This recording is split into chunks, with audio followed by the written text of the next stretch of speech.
Prati se na Velis TV.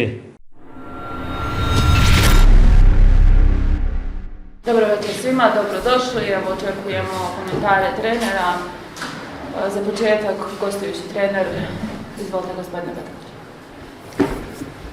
Pa mislim da smo gledali jednu tešku utakmicu na jednom teškom terenu za oba dve ekipe, naročito ova strana ovdje prema tribinama koja je bila zaista totalno raskvašena i da sigurno se tu nije moglo vidjeti neki fudbalski repertoar, ali mislim da su borbeno i trkačko oba dve ekipe pružile zaista puno.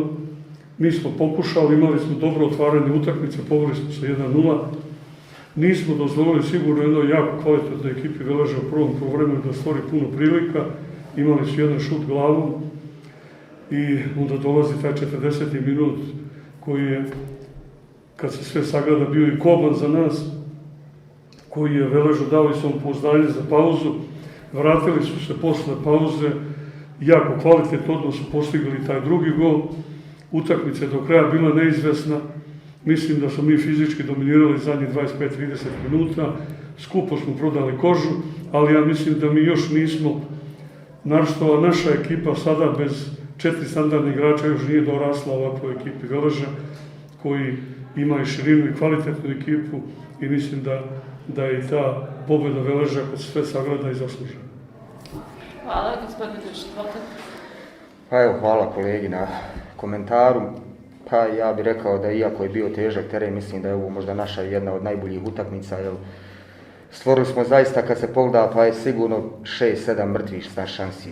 Tako da šta mi trenutno možemo da promašimo, Bože moj, to je tako.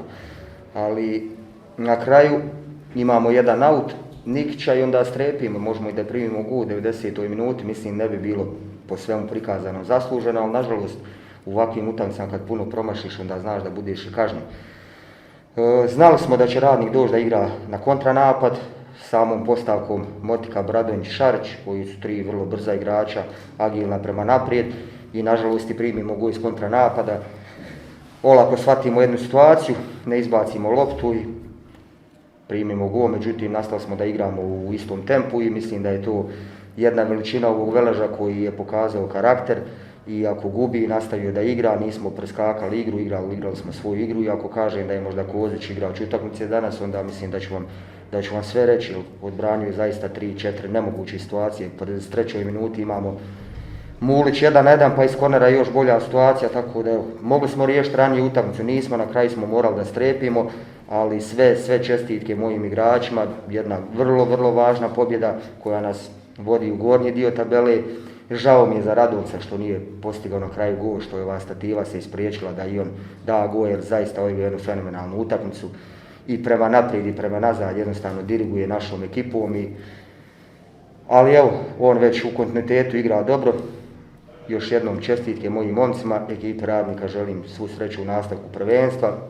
Sigurno su kvalitetni i izaći oni brzo iz ove zone u kojim jesu, jer radi se o jednoj kvalitetnoj ekipi.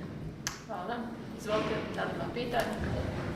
Evo, za šefa Veleža upravo radi dobar posao, rekao bi zadnjih dana. Možete nam reći nešto više šta se dešava sa igračima poput Manjela Zolotića koji se spominju i kad će imati Anjušić pravo na nastavak? Pa mi ćemo tražiti još jednog defanzivca do kraja ovog prelaznog roka, znači prije zimskog prelaznog roka. Sad ko će to biti, vidjet ćemo, hoće li biti Manek, hoće li biti Zolotić, hoće li biti neko treći. Uglavnom, evo vidite, nismo dovodili kampanjski igrače, nismo žurili, dovodili smo igrače kad smo procijenili da su za nas. Stalno je bio pritisak zašto nema igrača, zašto nema. Ja sam takav, ako ću da dovedem igrača, onda moram da znam da je on povećanje za Velež i da vrijedi. Što se tiče Anđušića, evo, bit će sigurno što prije unutra, on je BH papir, čekamo taj TMS iz Turske i ja se nadam već da će za utakmicu u Banja Luci oni konkursat. Nažalost, evo, danas smo ostali bez 2 igrača. 3. žuti karton Radovac, 3. žuti karton Radović, vrlo bitna 2 igrača za Banja Luku, ali Bože moj, evo, nadam se da igrači koji će dobiti šansu da će opravdati to, ali prije toga svega imamo utakmicu u srijedu u kupu, gdje sigurno želimo da prođemo i tako ćemo se i postaviti.